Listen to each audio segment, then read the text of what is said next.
Hi, everybody. We will get started in just a little bit here. I wanted everybody to start entering in. We've got about 6 more minutes before it actually starts. So we will, I'm letting everybody in. Can everybody hear me? If you could give me like a thumbs up or, oh, yay. Okay, thank you. Okay.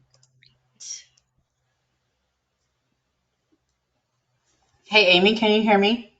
Yep, I can hear you. All right, I'm gonna mute me then. I'm, do you have access to all this stuff, Dawn? I don't know if I need to make you an organizer or. Let me check.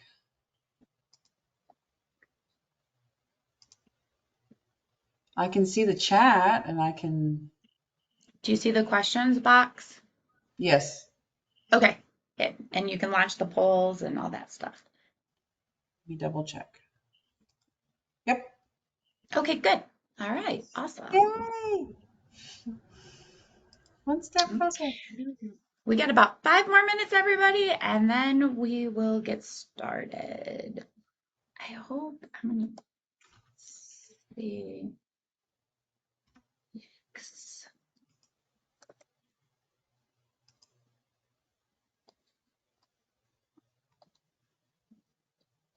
Hmm.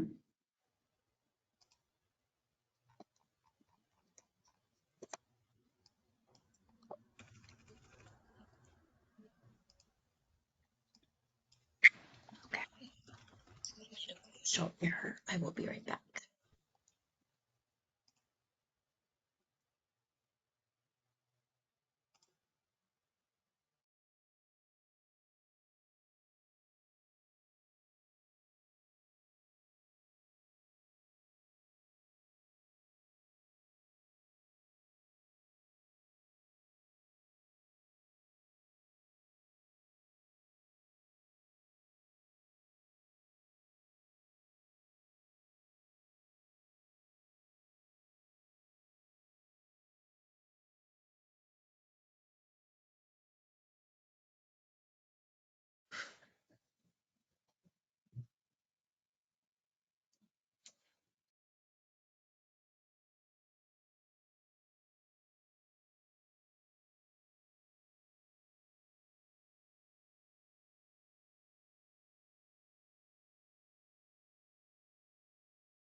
Okay, everybody, it is noon. I am going to start the recording and the presentation. Oh, maybe the recording already started. Okay, well, we will see. Hopefully it started. But today we are going to talk, I don't think it did. How do you do this? Let me go back in here. I am not Kara, obviously. Kara knows how to do all this right here. I have found it and the recording. Sorry, starting the recording. Here we go. Okay, good morning, everybody, and welcome to the Lunch and Learn. Obviously, Kara Pulai is not here today. She is out monitoring, so you have me. I will be presenting today's Lunch and Learn series. Again, just starting off with our basic contact information. We give this out on every one. The presentation handouts and the polls are in the little paper clip. If you need them, they are attached to this. Plus, Kara did send them out this morning to everybody or yesterday to everybody. Please note that our website is there and available. Today I have Dawn Brewer that will be helping me with the questions box. If you do have a question, please put it in the questions box. I will pause. Dawn and I are not in the same location today, so I will pause occasionally and have Dawn ask any questions that would be relevant to the training group as a whole. And then anything that is very specific question, something about a monitoring review or anything like that, she'll probably have you email us and give you email addresses because we don't want to get into anything really too specific during the training. And other than that, we'll get started. Oh my, there we go. So again, this training today will go till approximately 12 p.m. or I mean 1:30 p.m. starting right now at 12 p.m. And we will stay a little bit later, Dawn and I will, if we have questions to make sure we're covering everything in your topic. This class does not have certificates, so we will not be providing certificates at the conclusion of class. We do suggest that we know that you're in your office, it is your lunchtime, and you're probably eating your lunch as we do this, but it is a good idea to silence your phone, maybe put in out of office on your email responses, or just shut down your email for the next hour so that you can focus on the training that is being presented. We do have a chat box and a question box. Like I said, Dawn will be manning those. So she will be making sure to get all of your questions answered and be putting some resources in the chat box as we go through this. So let's look at some of the definitions. We have resources and definitions for today's training. So some of the general resources, we have the HUD Handbook 4350.3 that is available. This is the guidance that we use to determine income for all of our programs at TDHCA. The HUD Notice 2310 and Notice PIH 2023-27. These are the notices that replace chapters 3 and 5 of the handbook until the handbook is released. These are what we call our HOTMA notices. So they are the ones that replace chapters 3 and 5. There is some technical guidance for determining income and allowances for the home program. So that is the home guide for income and allowances. We do have 24 CFR 5.609 that outlines annual income, and our Texas Administrative Code, which has all of our rules and regulations for our programs. Some of the multifamily compliance resources here at TDHCA, you'll find these in the compliance section of our website, and they are where we have all of our forms. A lot of our forms are just recommended forms, or you can use them and modify them as you see fit. We do have very few forms that are required. The income certification is a required form. That's an example. We do have manuals and rules. This is where we have all of our rules. We also have the links to some of the resources that we just mentioned in the other slide available on that page. Our income and rent limits are there. Our multifamily training, so all of the recordings of all of the trainings that are usually conducted are put on there. All of our mini little webinars, our office hours, we put those all on that platform for you. There is a contact list there, and that contact list has all of the monitors, and any one of them can help you at any time, but we all do travel. And we're very busy people, so you can call us at any time, but it is best to send us an email. You probably will get a faster response by email, because even though I might not have access to my phone while I'm on travel, I will have access to my email. And if I have time during that day, I will definitely get in there and make sure to check it out a little bit. And then there are some resources for tenant-based rental assistance program. So here are some definitions. There's the definitions for income, and Kara has went over income in the Lunch and Learn series already. So income has been completed. And now today we're going to focus on assets. So remember, assets are items of value that could be turned into cash, but not all items of value are considered an asset. Items that are not required to Items that are considered assets are not required to be cashed out at the time of application. And the income from the assets includes all amounts not specifically excluded by regulation. So again, we're going to refer to those notices, those HOPMA notices about inclusions and exclusions for assets. Some of more definitions and terms. So household is all members of the applicant group, and family is all members of the applicant group or household that must be included for purposes of eligibility. And it's important to define these because we kind of mix them up a lot when we're talking. We use applicant group, household, family. We use those interchangeably, but they do have specific definitions. So I'm assuming we don't have any questions as of right now, but Dawn, is there anything that we need to talk about before we go into uncommon assets, which is the main topic for today's Lunch and Learn series? We do not have any questions right now. I just wanted to let everybody know that in the chat, I did post those websites that you went over, so it's easily accessible by just clicking on those. Thank you, Dawn. And it's great to just click on them. I always click on them and then pin them to my bookmark, and so that they're easily accessible when I need them. So let's dive into uncommon assets. Remember whose assets count. When we're looking at assets, we are looking, this chart is a great one to look at. Assets are called other income. They're not earned income, they're other income. Just like Social Security is considered other income. Earned income is income that you earn from pay or from your employment. The other income includes unearned income and income from assets.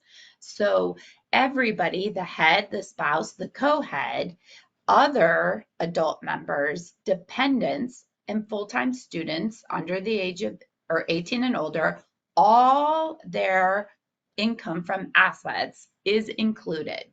The only people that don't have to include income from assets would be your live-in aid, foster adults, and foster children. A little animation there. So in the qualifying process, the steps to determine if you have an eligible applicant to move into your development is to get an application, and review it, make sure you document or verify all the family's income and assets. And then you're going to annualize the family's income. And remember that definition, family income, includes income from assets. If your program requires it, after that, you're going to calculate and adjust income, and then you're going to complete your certification. So today we're really talking about documenting or verifying these uncommon assets. So Kara has put together an excluded income sources from that notice for the HOTMA. So certain things in here do fall under assets that we will be talking about. So assets, remember, they are items of value that could be turned into cash, but not all items of value are considered an asset. Remember to go back and review any assets that are excluded. Items that are they're not required to be cashed out at the time of application, so they don't have to cash them out, but they have the potential to turn into cash at some point. So we have a three-step process when determining income from assets. You're either going to have actual income from asset or you're going to have imputed income from assets. But you're always going to also have to know the total cash value of the family's assets. So the actual income is the amount of income that these assets are actually earning or could earn if. And then the imputed income is the amount of income that assets that do not have a determinable rate of return. And these are used when the net family assets are more than the HUD threshold, which is currently $51,600. For assets whose actual income cannot be determined, we have to impute income when the net family assets are over that threshold. Do not impute income on assets that have a determinable rate of return, because that determinable rate of return makes those assets have actual income from their assets. I keep clicking and it's messing up my space here. So actual income, let's start with that. These are things like dividends, interest, other net income from the asset, rental income from your real estate. These are all actual income from assets. And remember, not all assets are going to have income. So HOTMA requires that all households have assets fully verified once each 3 years of tenancy. So households can self-certify assets when the total is equal to or less than that HUD threshold. Again, is currently set at $51,600. There are some exceptions. The Housing Tax Credit Program, the Tax Credit Exchange Program, or TCAP, the Texas Housing Trust Fund, or THTF, can self-certify assets when the asset is under the HUD threshold, which again is 51,600. But if you are a bond program, you have to fully verify assets at initial certification and then again every 3rd year of tenancy when the income certification is completed. If you have a multifamily direct loan program, at initial certification, the assets must be fully verified by third-party or first-hand documentation, and then during the 6th year of the affordability period. So that's different. The 3rd year of tenancy is the 3rd year of your tenant's occupancy in that unit. The 6th year of affordability is based on the land use restriction agreement effective date and every 6 years after that. For the 811 program, the assets must be fully verified by third party or first-hand documentation at move-in or initial cert, and then every 3rd certification for the household. So every 3rd year certification. So they're on that 3-year thing. All 811 households must have their assets fully verified during the first HOTMA recertification. So 811 PRA program is the only program at the department that is not yet fully HOTMA compliant. We are waiting for HUD to release HOTMA compliant forms like the 5.9, the tenant lease, and there are a few other forms that they have to make HOTMA compliant before the 811 PRA program can use the HOTMA.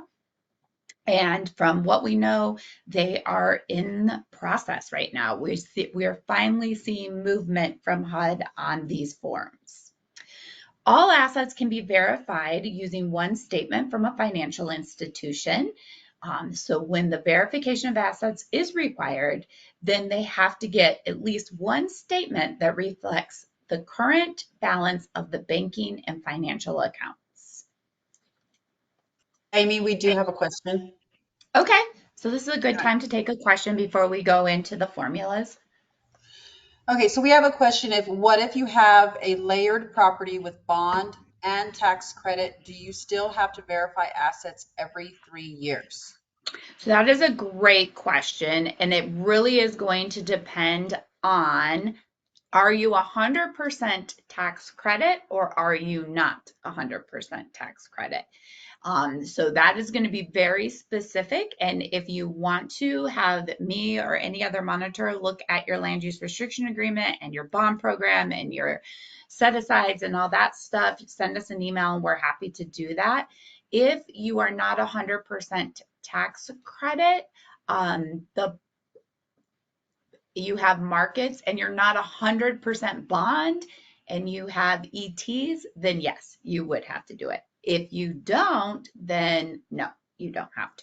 So it just depends on what your set asides look like and what your development looks like. So that's a great question though. Anything else, Dawn, before we get into formulas? We do not have any more questions. I did put my email in the chat box if someone Perfect. wants to email me and I can look up their Laura. Perfect. Thank you. Laura. So asset formulas. So determining the actual income from the asset. So you're going to have two steps. First, you're going to take the market value and you're going to times that by any interest or dividends. And that is going to give you your actual income from the asset. But to determine what the cash value is, you're going to take the market value minus any cost to convert, and that will give you your cash value. So determining the actual income from an asset. If the combined cash value of the net family assets is under the HUD asset verification threshold, which again right now is 51,600, then only the actual income from assets is included. So that is something to remember. If the combined cash value of net family assets is greater than the threshold, then the annual income includes the actual income from assets with the determinable rate of return and the imputed income calculated on assets where a determinable rate of return they do not have one. So they're going to use the HUD passbook savings rate, which again, HUD says that they are going to update annually, and currently this is at 0.45%. So for the assets where the actual income is known, use the actual income. For the assets without actual income, or a determinable rate of return, use the imputed income. Oh my goodness, the light just went off in here, sorry. This thing is on like a timer, and if I don't move, then it does that. Sorry about that. That's gonna look creepy in the video. I think you should dance every few minutes. I know, I don't know why it's doing that. I can't get it to stop. Okay. So determining the cash value, why do we have to determine the cash value? Just what I said before. If it is less, then you're going to look at that to determine net family assets, to determine if you have to use imputed or not imputed. If they trip the value, if they don't trip the value, if they trip the threshold, then they have to be verified. If they don't trip the threshold, they don't have to be verified. So it is important that you look at the cash value. The cash value of an asset is the market value minus any cost to convert to cash. And the cash value is the amount the family could receive in cash if they turned their asset into cash. Remember, they're not required to do that, but if they did, that would be the money that they receive. Step 3 is going to impute income from assets if required. So remember, if the combined cash value of the net family assets is over that HUD asset verification threshold, which is currently $51,600, then the actual income from the asset is included for assets that have that determinable rate of return, but for ones that don't, they have to use the HUD passbook rate. So what to consider in regards to imputing income? Do non-necessary personal property total more than the threshold? If yes, then you're going to include it in the net family assets along with the actual income from the assets. If the asset does not have a determinable rate of return, imputed income must be calculated to include. If no, the amount of the asset is excluded from net family assets, but the actual income, if any, is always included. So another thing to consider is, does the family have real property, real estate, or land? If yes, it is always included in net family assets, regardless of the value. And if that value of the real property and the non-necessary personal property, if it's included, remember non-necessary has to meet that threshold on its own. Real property does not. Put the net family assets over the threshold, then you must impute. So that threshold for real estate is just to decide if an imputation is needed or not. We're going to have examples. I feel like you say that a lot in here, this training. Actual and imputed income.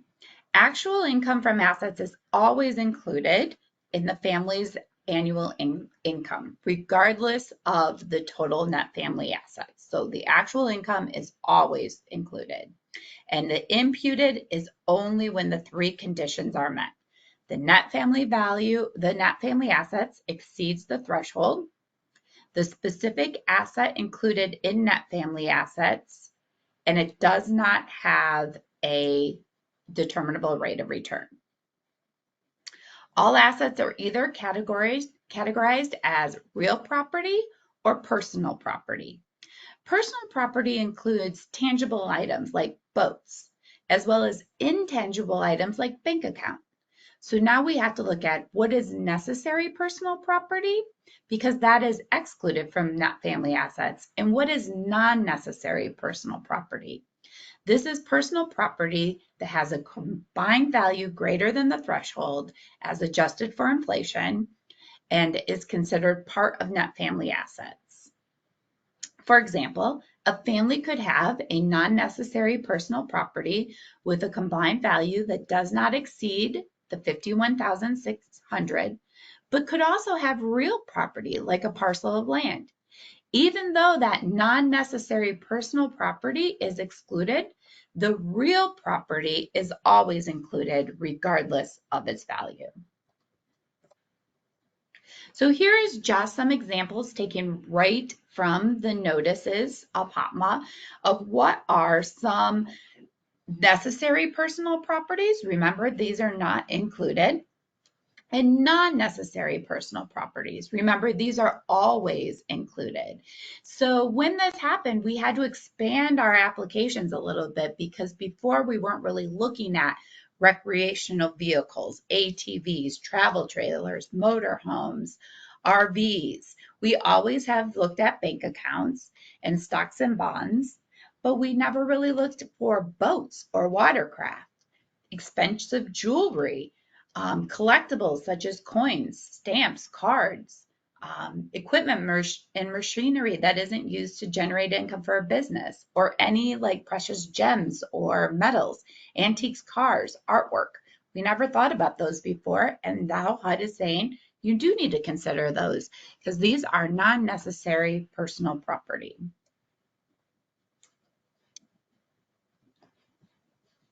So assets to consider that we will always count. Checking and savings, stocks and bonds and mutual funds, none of that has changed. But now we got to think about luxury items. And then we also have to still consider assets disposed of for less than fair market value.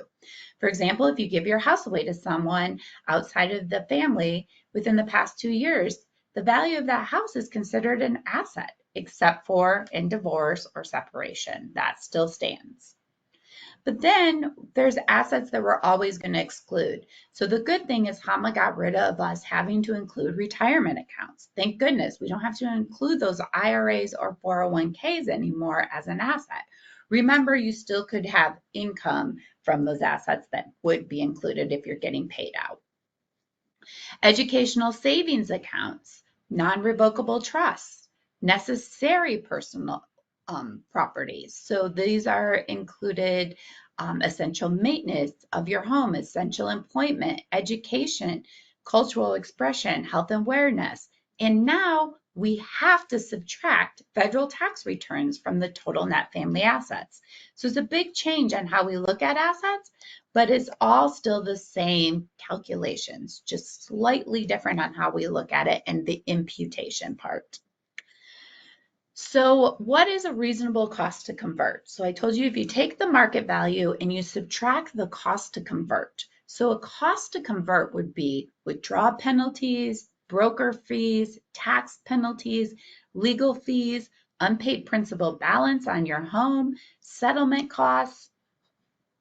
Those are just some examples of what would be considered cost to convert. So let's take a look at some stocks, some bonds, some mutual funds, and some CDs.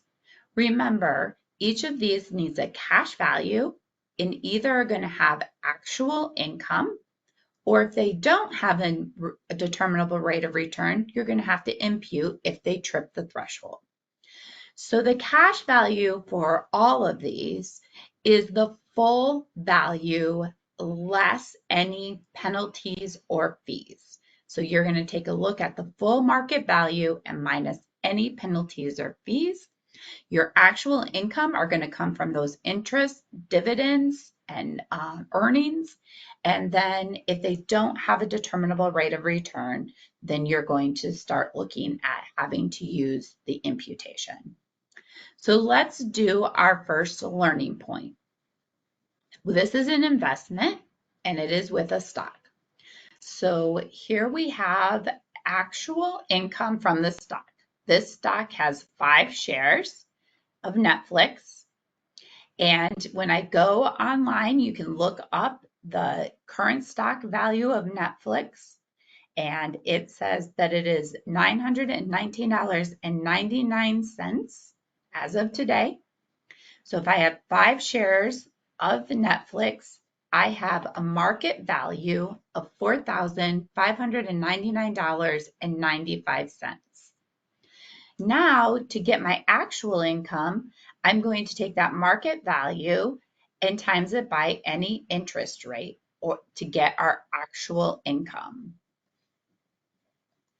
I don't know. I do not print out the polls, so I'm going to suck at this, Dawn. So you're just going to have to jump in there when there's a poll. Oh, there is. Well, I already gave you guys the answer.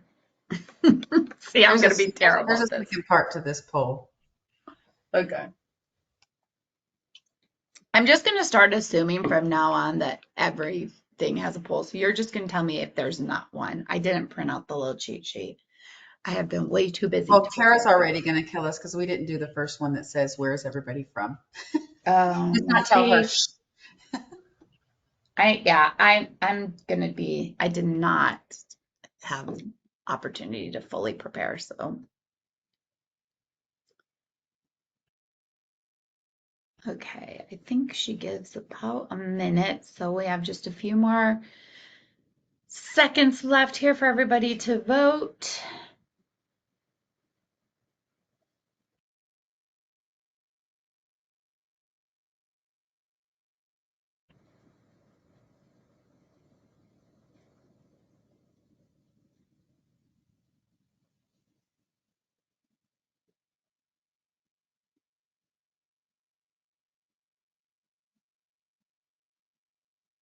Okay, I'm going to end the poll now. Okay, end the poll. I think a lot of you were saying, I saw some people say that you would use the HUD passbook rate, and that is because you're thinking there's no determinable rate of return. But this says the shares accrue no interest in dividends, so zero is determinable. And it's kind of weird, but zero is determinable. So there is no, that is a determinable rate of return. So they're saying no matter what, it's zero. So it would be $4,599.95 times zero is going to give us zero. So zero actual income. So if it has to clearly say there is none, if there is none. And then the next one is, what would the market value be? So remember, market value is going to be the market value, which we know is $4,599.95 minus any cost to convert to cash. So looking on the statement where there's 5 Netflix, there is a transaction charge.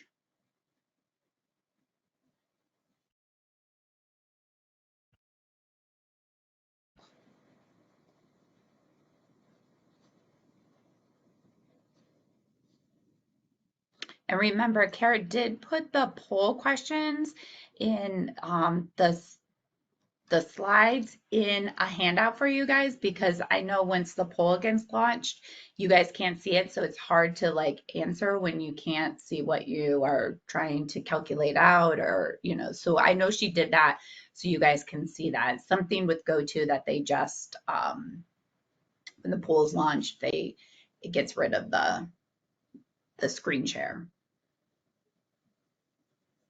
Okay, we've got people still voting. We got about 5 more seconds and I will end the poll. It looks like most of you got this correct, where you said the market value is going to be that $4,599.95 times that 6% transaction charge to give us $276.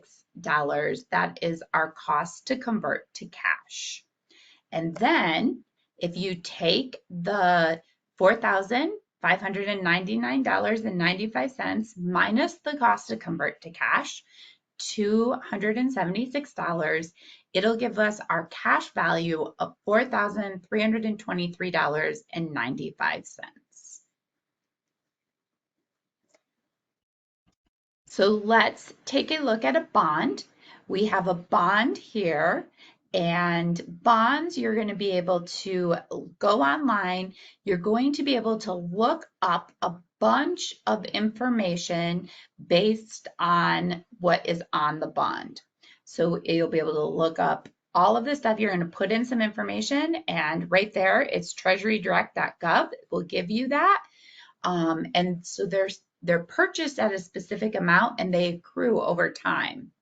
And so the calculator above is to determine the cash value and the interest from the income on that asset.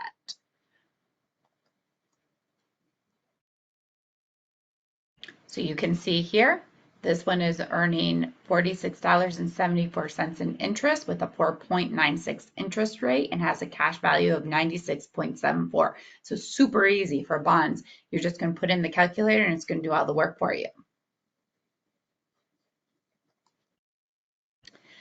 So a certificate of deposit. So Joe has just invested $5,000 in a CD at a fixed rate of 5% with 5 years maturity. Upon maturity, Joe's initial investment of $5,000 will reach $6,382. The return on the CD is for a period of 5 years is $1,382. If Joe removes the CD before maturity, he will pay a penalty of 3.5%. So our first question is, what is the actual income from the asset? Remember, we're going to take the market value and we're going to times it by the interest rate.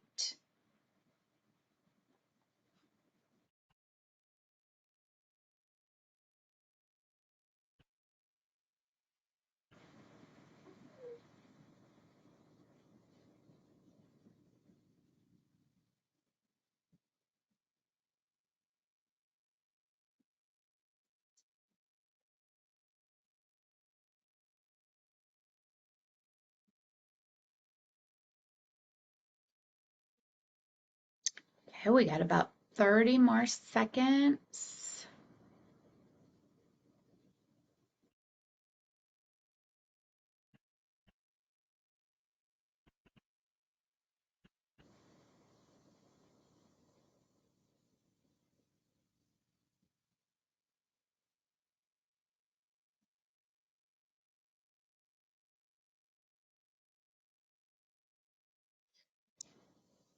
About 3 more seconds. Looks like most of you got this right. I'm ending the poll now.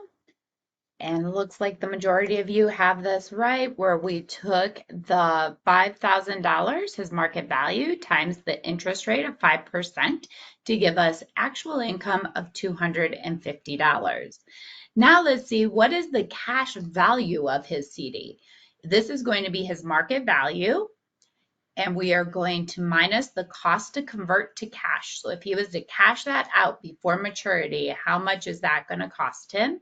There's a 3.5 penalty, and that will give us our cash value. So what do we think is going to be the cash value for this CD?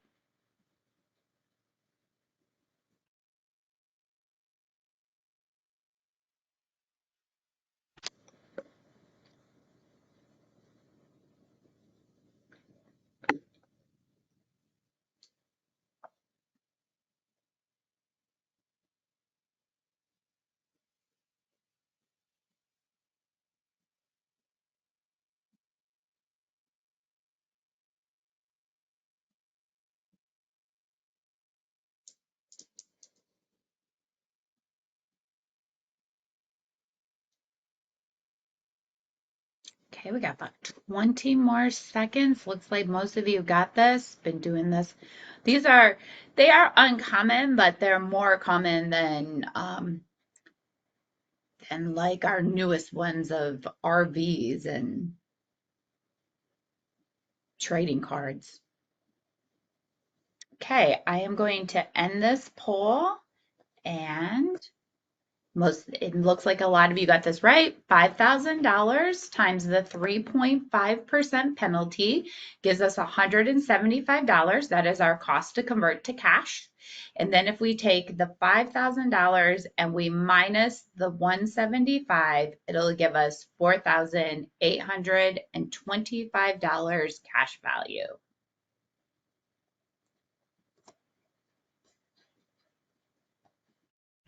So before we talk about annuities, do we have any questions about stocks, bonds, or CDs? Dawn. I do not have any questions in the questions box at this time. You don't? No, I do not. Okay, I'm great. surprised. That's good. I'm glad to know that. Okay. I have Oh, someone with a wait. hand up. Yep. Let's see. We don't have hands. Let's see. Oh, wait. There are questions in the questions box. Well, I don't have them. Hold on. Oh, Uh-oh. whoa, no, wait. What is going on here?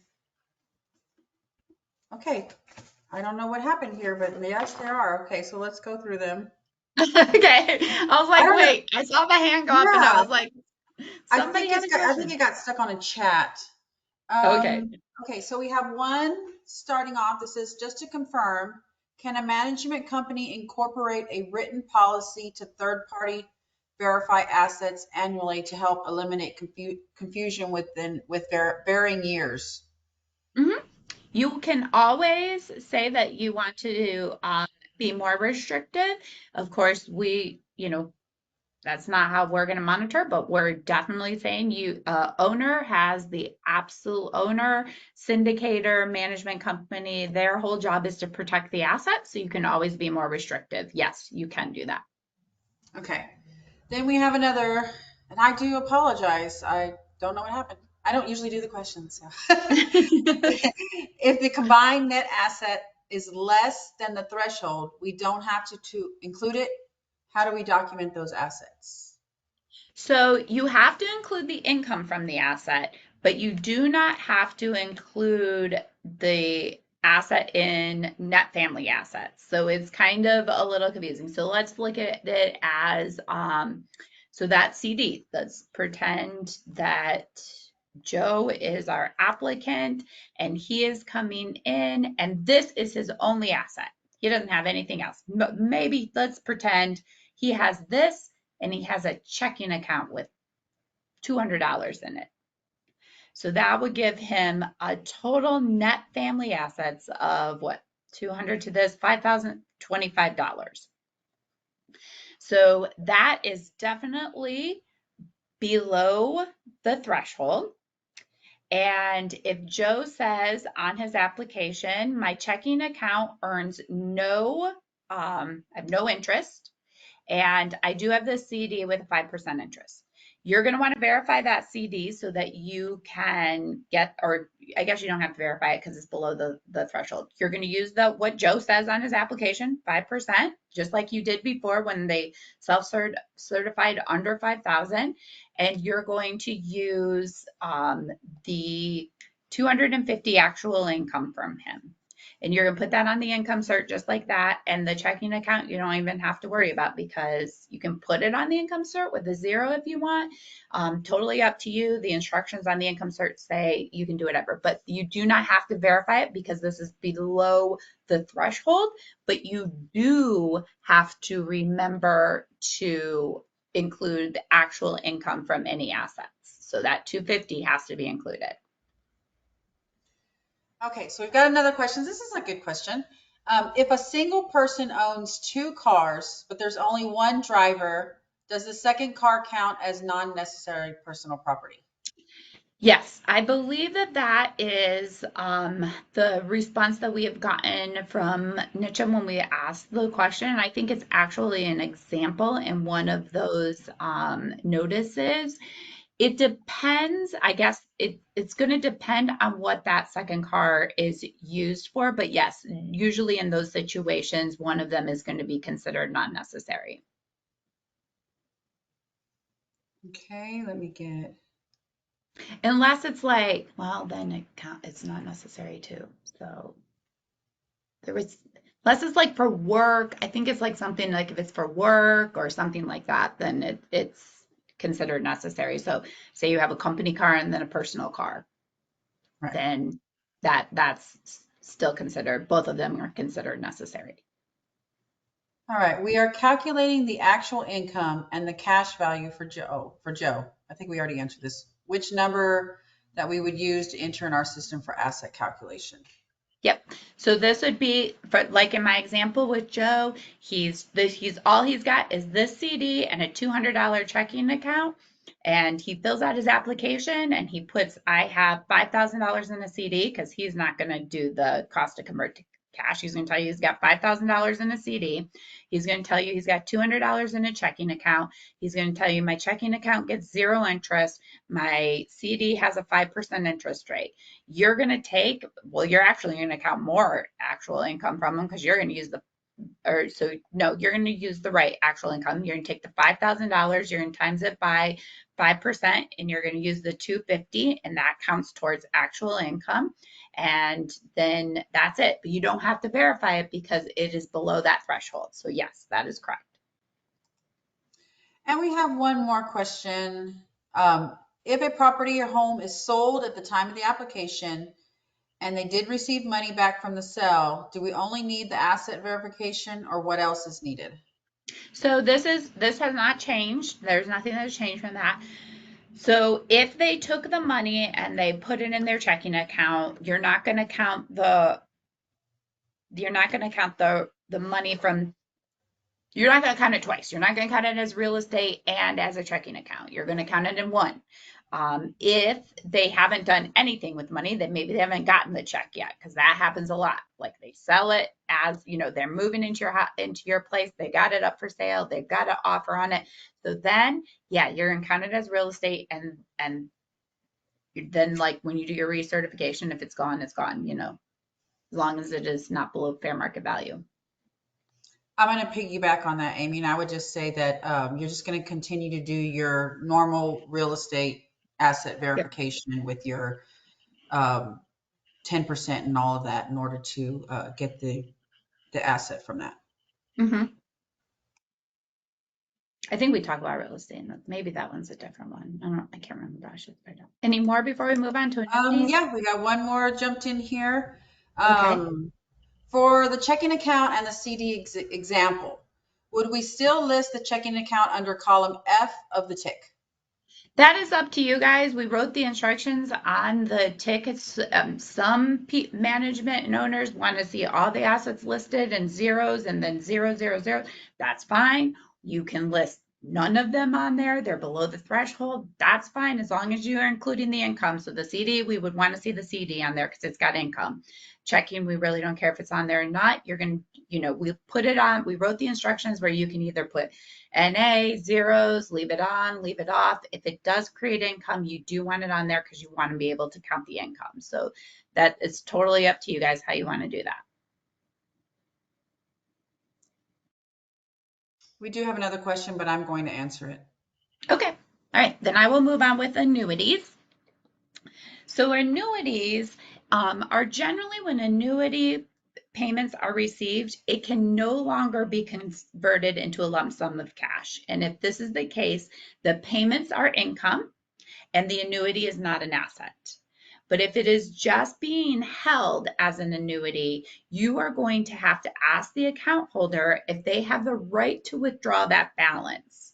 And the answer that they tell you is going to tell you how to handle that annuity. So this would be a great question to have either on your application as a follow-up. If someone says, yes, I have an annuity, so then the follow-up question is, do you have access to this account? If the answer is yes, then it is going to be an asset, even if payments are being made, as long as if they can still dip into the balance, then you're going to count the payments as income, and then you're going to count the rest as an asset. If it's no, then the account is not an asset, or if it is all being turned into payments and you can't access that balance, then it is not an asset anymore. So that is just going to depend on what status this annuity is. So we have Ernest, and he purchased a $100,000 annuity at age 65 with immediate payments of $614 a month, but he is going to defer these. The annuity has a 5% interest rate over 10 years. At age 70, the annuity will pay $613 a month for life. Ernest can withdraw the remainder of the penalty, but with a 3%, or can draw the remainder of the annuity, but with a 3% penalty. So our first question is, what is the actual income from the assets? Remember, we're going to take the market value times any interest earned.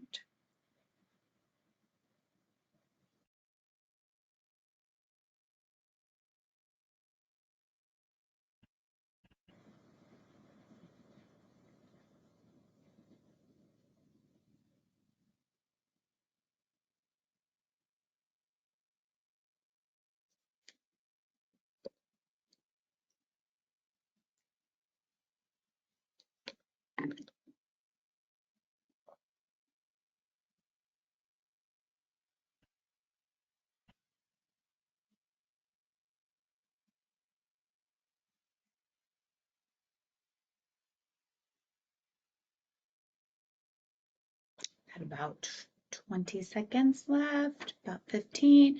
Most of you are doing this right.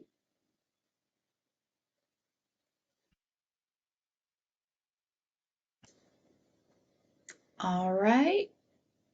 Got a few more trickling in, and we're going to end the poll now. And we've got the market value of $100,000 times the interest of 5% gives us the actual income of $5,000. So that is the actual income on this annuity. So what is the cash value of his annuity? So now remember, we're going to take market rate minus any cost to convert to cash. And he does have a penalty if he withdraws.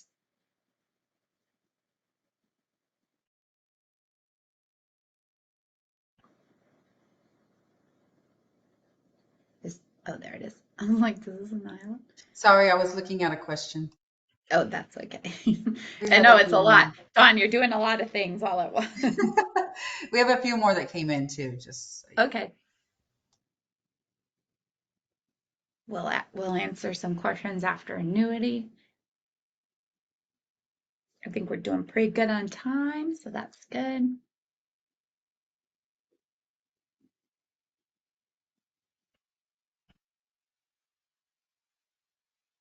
Oh, we were doing real good when we didn't have any questions in there. When we thought we had no I questions. know. I was like, this is odd. This is really odd. I just thought you had answered them all because I saw the bubble, but I was like, because I can't see the question box, but I can see the bubble. I was like, oh, maybe she answered them all. I love Okay, your we got confidence in me. I love it.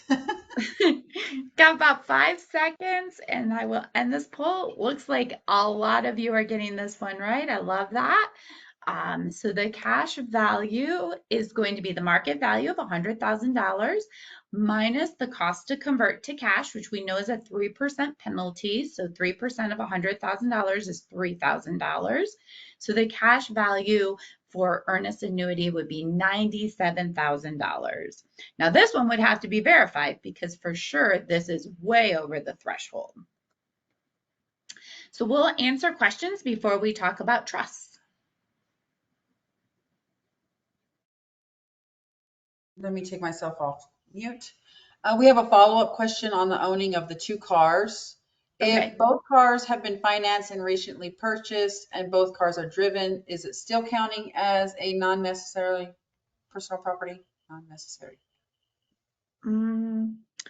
I'd have to go back and read through that guidance that we got again, but I mean, is this like a for real situation or are we just making things up?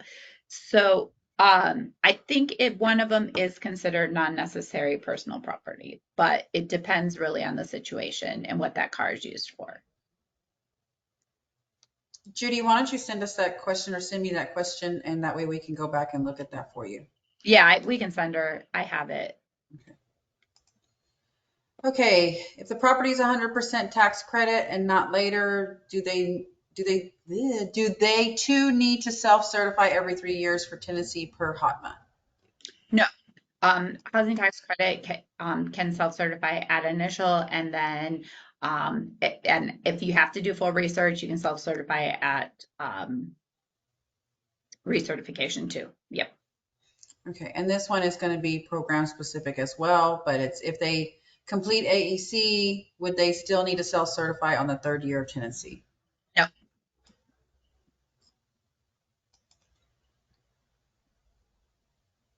Oh, that question's for me. That question's for me.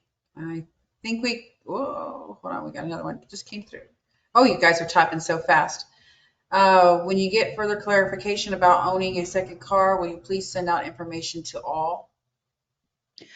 I can look it up real quick, but we'll do it at the end of this because it's on my laptop and I'm running the thing right now. But yes, a second car is considered just in general, unless it is a work car, it is considered not necessary personal property. That was the conclusion that we got from that. So I would just go with yes. Okay, it looks like we've got all the questions. Okay. All right. Trust. The property, so trust, we still have revocable, we still have irrevocable trust. Nothing has changed here. Remember, your revocable trust is the creator of the trust may amend or revoke the trust if they have retained access. And irrevocable says the creator has no access to the funds and they did not retain access. If anyone in your family, your applicant group, has access to the trust, it has to be considered in the calculation of the asset. So here we have Julie, and she is set up for her grandson to receive when he reaches the age 25. The trust is intended to help him purchase his first home.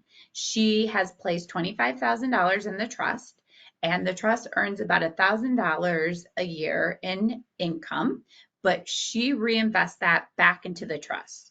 Julie has set the trust up as irrevocable. So she does not have access to the trust, and her grandson is not yet at the age required to access the trust account. Julie is applying. How should we handle the trust for her application and certification of assets? Should we say that the trust current value and the $1,000 annual income is included? Should we say the trust current value is included, but the income is not? Is not the trust or the income included? Or should we ask Julie how much she wants to include?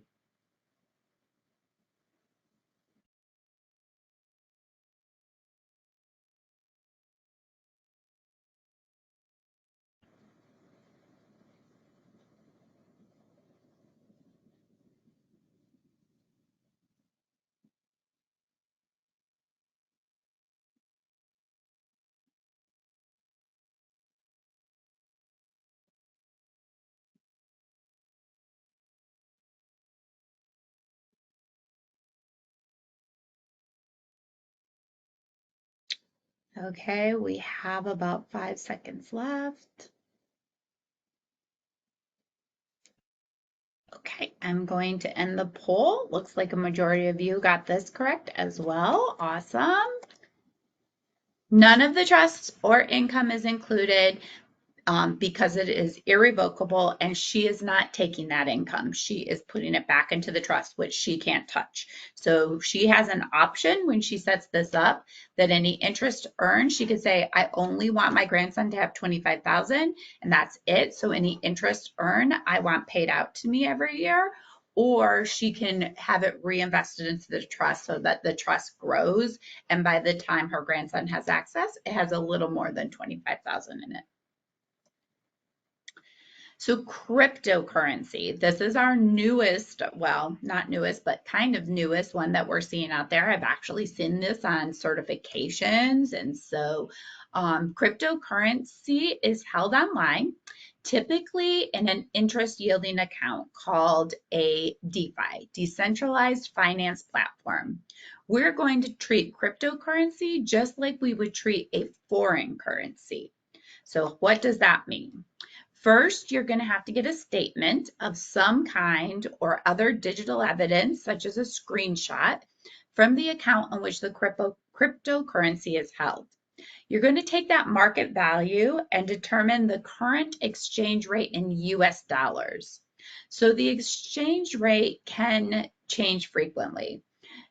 Use what is happening at the time that you're making a determination. You can always use a site like coindesk.com to help you determine what the current exchange rate is. And you're going to want to make sure you get like a screenshot of that or a printout of that so that you can back up this is the exchange rate at the time that I'm processing. Next, determine what the broker fee associated with converting the cryptocurrency into US dollars. So that information can either come from the account in which the crypto is held, or it could come from the applicant or resident. So for example, a resident may say they're not sure how to convert the Bitcoin into US dollars, but they do know that if they go to a Coinstar machine, it'll do it for a fee. That fee is what we're going to consider the cost to convert the Bitcoin to cash. So once you've established what that is, you can arrive at the cash value. So the applicant can say, I don't know exactly how to convert this, but I do know that if I go to the Coinstar machine, they'll do it for a $5 fee. So that $5 fee, or $5 for every $20, that fee is what you're going to use as your cost to convert to cash. So finally, you're going to determine the actual yearly income. You're going to look for interest information from that DeFi platform where they hold that cryptocurrency. So if they're really savvy, they could be getting additional interest from yielding or staking. In that case, you're going to have to look a little bit deeper. You're going to have to ask a little more questions, and perhaps they would have a record of this asset income that they've earned from the DeFi itself, or they may have an IRS 1099 INT to report that income. So let's take a look at a cryptocurrency example. Here we have Katie McDaniel. She has some cryptocurrency in a Robinhood account.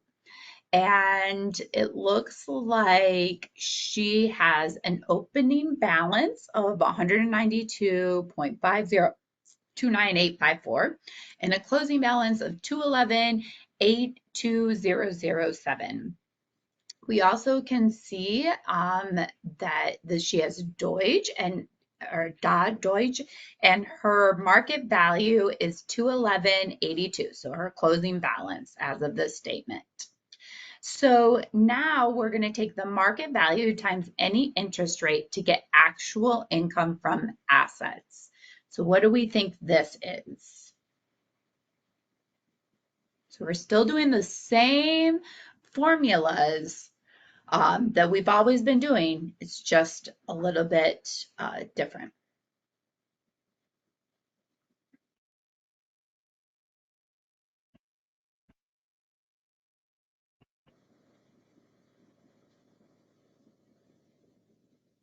Ooh, we're at a 50-50 split.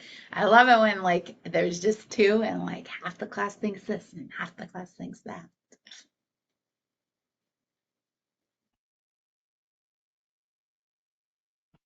I have two more questions when you get a moment. Okay. When we get done with crypto, we'll pause and take some questions. About 15 more seconds. And it's like neck and neck. Like 50% think one and 50% of the class thinks the other. And it's going to stay that way. You guys are going to stay at 50 and 50. And I'm going to close the poll now. So this is no actual income from the assets. So 211.82 times no interest rate is going to give us 0, no actual income from the asset.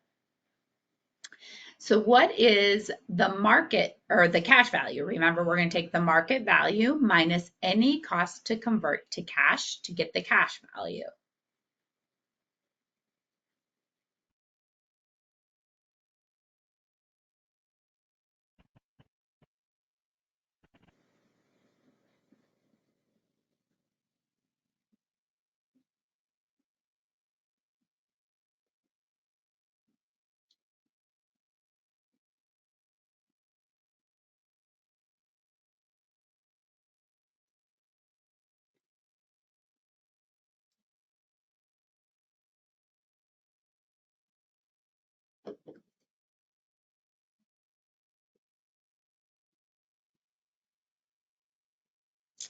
About 20 more seconds.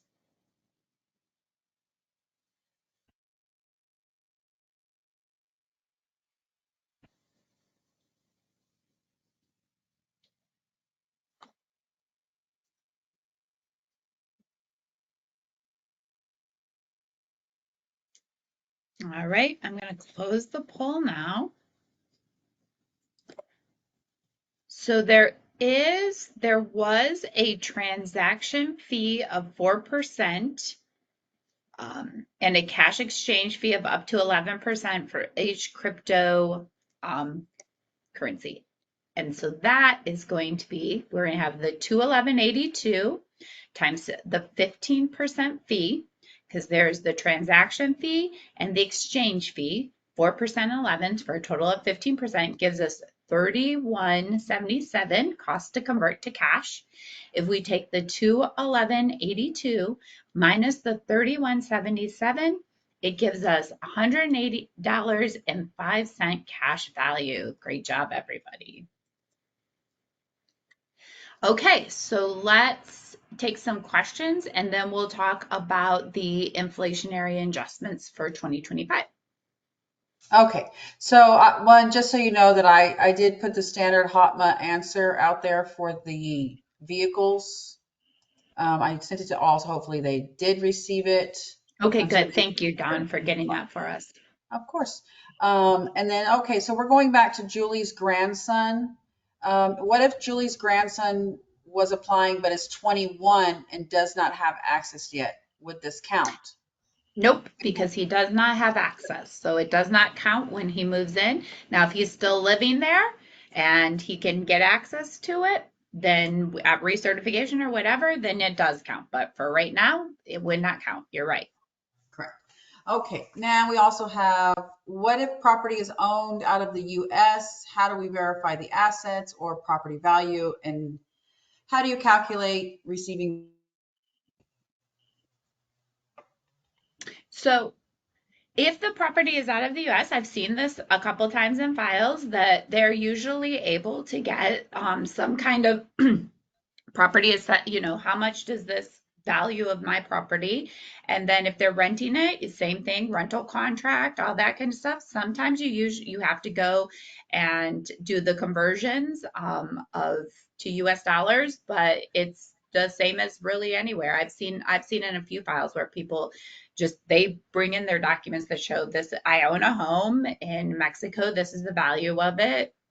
I'm renting it out. This is how much it costs or how much rental income I'm getting from here's my lease agreement or whatever it is. Then you do a cost to convert to US dollars from pesos to dollars and you've got your income that you need.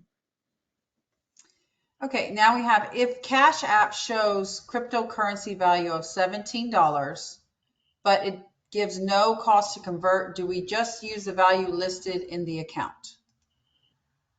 Yes. Okay. And what if Julie's trust is a revocable account and Julie has access to it? Then you do have to count it. If it is revocable, then you would count the trust would be the asset, and the income from the asset would be that $1,000 a year. Yep, that $1,000 would. Was trying to remember if it said a year or a month, but it said a year. So that $1,000 would be the actual income from that asset. But yes, if it's revocable, you count it because she could always go in and take it back. All right, that looks like all the questions that we have for now. Okay, great. If a few more come in, we'll stop again and ask some more questions. So assets, so there is this inflationary adjustment. So HUD has said under HOTMA that we're not going to hold the standard. Remember, the standard student income allowance was 480, dependent deduction 480, adoption assistance 480, elderly deduction 400, asset limitation $5,000, threshold for medical deduction 3%, cost of living adjustments. Passbook savings rate was 0.06. So that was the HUD passbook savings rate. So when HAMA came up, they said, we're going to adjust these annually for inflation. So in 2024, they left the student income allowance, dependent deduction, adoption assistance. They increased the elderly deduction. They increased the asset threshold. They increased the medical deduction threshold. They increased, or the cost of living went up and they increased the passbook savings rate. And then they did it again in 25. They held those top three the same, or the top four, they held elderly deduction to 525. They increased the asset limitation to 51,600, increased the passbook rate to 0.45%.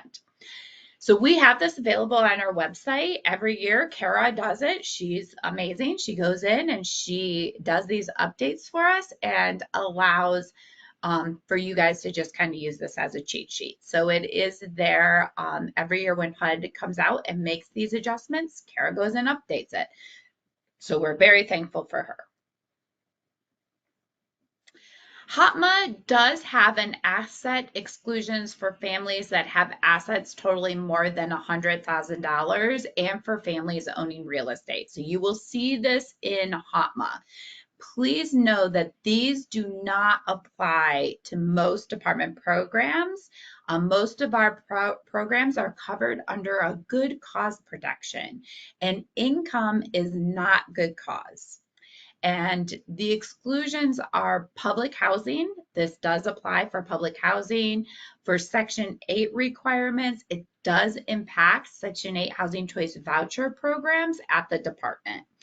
But it does not impact 811 PRA. It does not impact any of our multifamily. So if you are here and you work with the department Section 8 program, works with some of our TBRA programs, this could impact you, and I would reach out to those program administrators, Chad Landry and Andre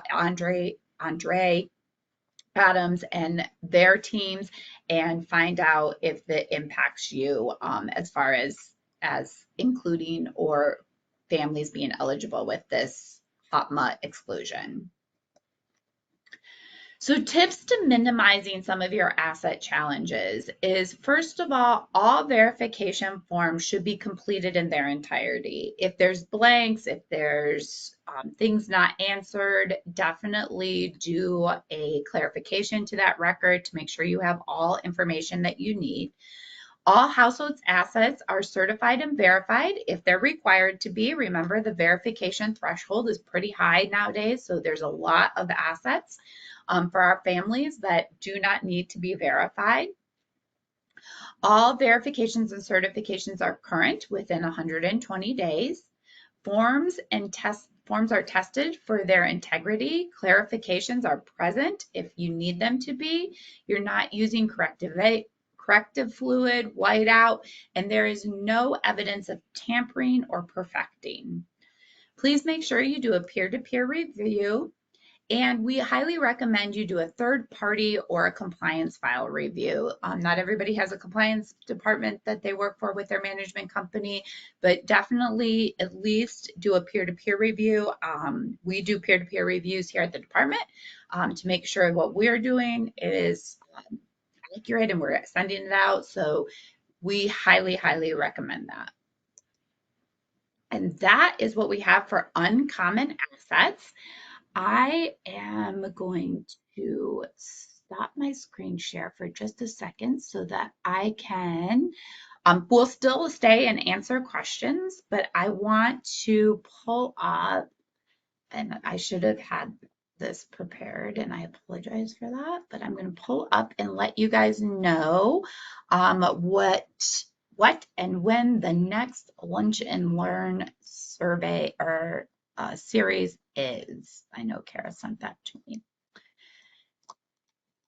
Let's see. And of course, she would have it just right off the top of her head, but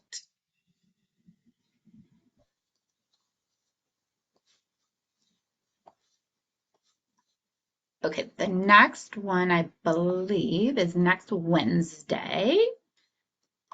And yes, the 23rd. And on that one, you will get Kara back. So that will be great. You will be probably excited to have her back after a day of me. And she will be walking through, I think I will be with her doing questions though, but she'll be walking through calculating real property and disposed of assets. So that is July 23rd, still at lunchtime.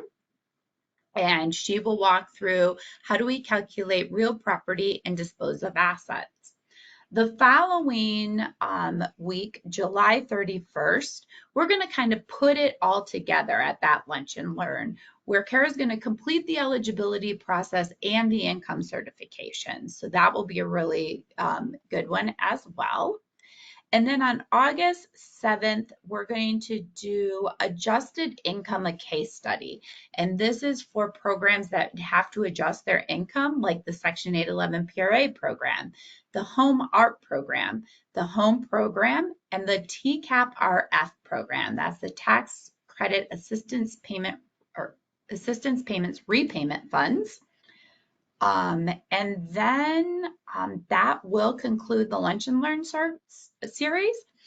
And then in September, we go back to Friday, second Friday of every month, office hours. So any questions that we have right now?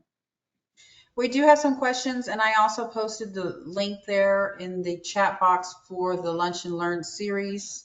To If you want register? to go back, yeah, to register, and that way you can go back and also look at them. And these are also on YouTube, which I posted that in the chat as well. This one will be posted as soon as Kara gets it up there, and that way you can go back and look at this. Yeah, Kara, there will be, I'm supposed to say this, I'm sure. There will be a survey as you start logging out. And we have concluded today's presentation. So if you need to leave, I understand we're all working. It's the middle of our day, and that was just our lunch and learn. Dawn and I will stay on. We do plan to stay on and answer questions, but as you're leaving, you will be prompted to complete a survey. And if you could please do that, we greatly appreciate that, and put any questions in there. Carol will be the one going through that, and she will answer and reply to any questions that you may have or comments. But we'll stay on and answer questions for now. Dawn, do we have anything? Yes, we do. We have a few Okay, questions. good. All right, here we go. Just to confirm, real property must be verified regardless of cash value, correct? Correct. Correct. That is a correct statement. What is Ethereum? I can't even say that. Is it cryptocurrency bank that people go through? I am not sure. I would definitely have to Google it. I do not know what that is. I am not a cryptocurrency expert. Aw, and we had an Amy. You did really great. Yay. Thank you. Oh my goodness. Okay, Darlene. She wanted to know if you had on red shoes today. Oh, I don't. I have on silver sneakers, but they do have sparkles in them.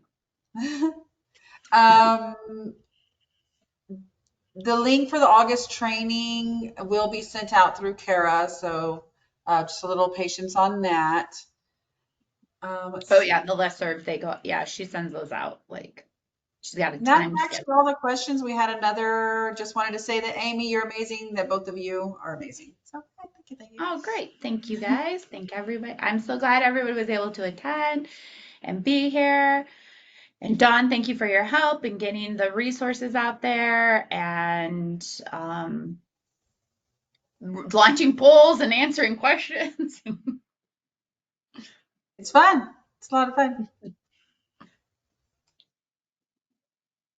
Okay, we will stay on. If there's any more, we will stay on for a little bit longer. But I see everybody is mass exiting, so I think we are just about ready to conclude. I guess I can stop the recording, huh? I don't know how. Oh, right here.